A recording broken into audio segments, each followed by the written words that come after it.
Hello అండి, అందరు ఎలా ఉన్నారు? నేనైతే బాగున్నాను. ఆఫ్టర్ శ్రావణ మాసం ఫస్ట్ సండే వచ్చేసింది కదా.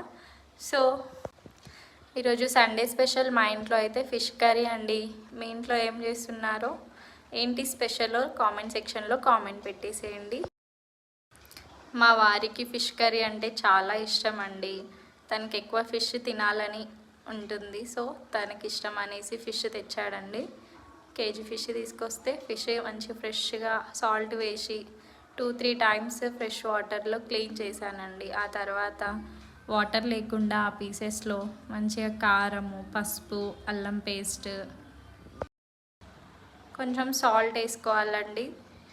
ఆ తర్వాత మంచిగా ముక్కలకు పట్టేలాగా కారం, పసుపు, ఉప్పు, గార్లిక్ పేస్ట్ మంచిగా కలుపుకోవాలండి. మ్యాగ్నేట్ అవ్వాలి.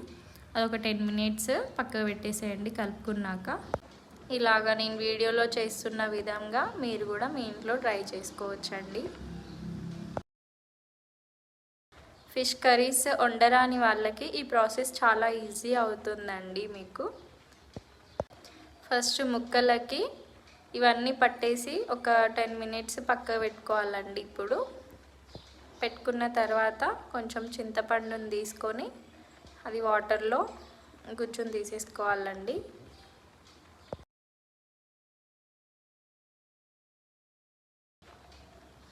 ఇలా వాటర్ తీసుకున్నాక దానికి కావలసిన మసాలాలు, ధనియాల పొడి, ధనియాలు వేయించి పౌడర్ చేసుకోవాలండి. ఆ తర్వాత మెంతులు కూడా పౌడర్ చేసుకోవాలండి వేయించుకొని. జీలకర్ర కూడా అండి. ఇవన్నీ వేస్తేనే మనకి ఫిష్ కర్రీ చాలా బాగుంటుందండి టేస్ట్.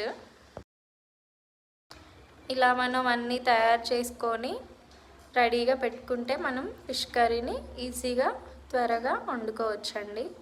అన్నీ పౌడర్ చేసుకున్నానండి వేయించుకొని. మెంతులు, ధనియాలు, జీలకర్ర. ఫిష్ కర్రీకి కావాల్సినవన్నీ రెడీ అయిపోయాయండి. నెక్స్ట్ పార్ట్లో చూసేద్దాం.